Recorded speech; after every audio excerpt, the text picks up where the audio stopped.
All right, this is going to go over the two-phase delivery for throwing from a position.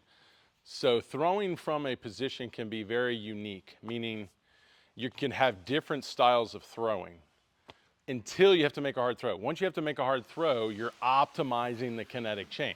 So for example, if I'm at second base and I'm fielding the ball and I have to make an easy throw to first, it doesn't matter what I do. I could do this if I want, I can do this. So we're not really looking at that. That's just when you're somewhere that close, just get the ball there as easy and as accurate as possible. When you have to make a hard throw, you know, when a shortstop has to come across the diamond and make a hard throw, specifically when in the infield, when you're backhanding and you're going from a static position, you really gotta optimize the kinetic chain.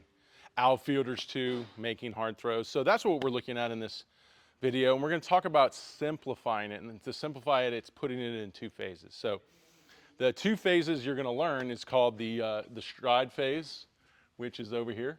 You got the stride phase and then the throwing phase. And that's just a simple way of understanding how to throw. And know that elite throwers, basically harder throwers, once again, this is gonna be in a hard throw, will separate those phases better. So to help you understand that, it works like this. So before you even start your throw, before you plant your foot, you have time to get momentum going. And that's important because that's energy. That's potential energy we could eventually get to this ball. So specifically if you're at a showcase and they're measuring your throwing velocity, you want to get as much momentum going as you can. But at the end of the day, we've got to keep it under control because when we go to foot plant, we've got to move that energy through the body. So if I'm going in with too much energy and I go to foot plant, I might not be able to keep it under control and I don't really convert it well. So that's the thing. Once I start to throw, it's how well am I converting that potential energy. So the foot plant is once you're going into the throw, you turn your foot, and you don't have to turn it hard, but you want to slightly start to turn your foot, and then you're going to start to turn your body. You're going to turn your pelvis, you're going to turn your shoulders. Why do we do that? Because there's two forces that we can optimize through the kinetic chain, if we're going to simplify this, and that would be the rotational forces, so the turning into the open position from a closed position, or the linear forces. That's everything moving and pushing towards the target. And we're optimizing those together and they're complementing each other. And ideally you want the rotation to complement the linear because at the end of the day, we're trying to throw it in a straight line. So we're trying to throw it in a linear movement to the destination, to the bag or whatever. So closing off, coming from moving straight to the ball with some momentum, planning, closing off now allows us to create some rotational energy, which is important. It really helps you optimize and get a lot of velocity out of the ball. So if you're trying to get 90 plus across the diamond, maybe 100 miles an hour, you're gonna need that. You're gonna need rotational energy. So planting and turning, closing off, closing the hips, closing the shoulders, okay? So your hands shouldn't have come together. Your hands will still be apart. You want to keep these in 90, and I'm not going to get too specific in this delivery, like too detailed. You can get into other videos to learn that.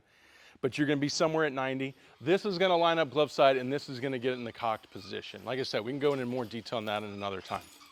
So you're planning, you're turning, this is lining up, this is getting in the cocked position. And what's going to happen is you're going to put all your weight on this back leg initially, take control of your movement, of your energy, and then that's going to trigger the transfer of energy up the kinetic chain.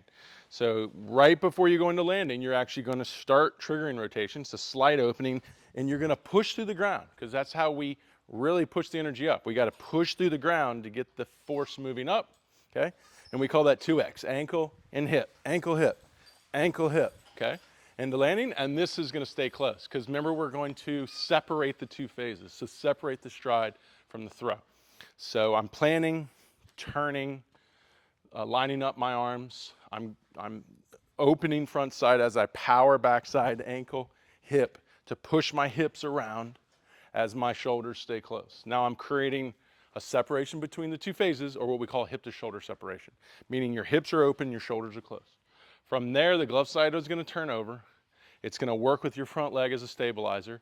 As your trunk unravels or flies open, or launches open would be a better way of putting it, your arm will lay back and your trunk will then add to the linear energy that you created going in. That's why that initial momentum is so important, because it already gets the energy going to the target. So when we close and we go through our throw, we're pushing the rotational energy or adding the rotational energy into that to get a big linear finish.